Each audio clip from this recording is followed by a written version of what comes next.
Madam Speaker, I yield 1 minute to the distinguished gentlelady from Texas, Ms. Fletcher. The gentlewoman is recognized. Thank you, Madam Speaker. Thank you, Mr. Chairman. I rise today in support of the FAIR Act. I've heard some of the debate in this chamber today, and as a litigator, I disagree. The FAIR Act is about restoring justice for the American people. It is for consumers, it is for workers, it is for small business people, it is for people whose civil rights have been violated, it is for millions of Americans who are denied their right to seek justice and accountability because of forced arbitration. There's certainly a role for arbitration of disputes and other forms of alternative dispute resolution in our system of justice.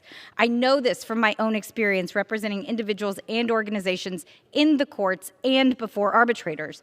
But the FAIR Act is important because it recognizes the role arbitration can play in resolving disputes, and it also recognizes that it can play that in disputes between willing parties, while it recognizes the fundamental rights of people who've been subjected to arbitration agreements without their true consent.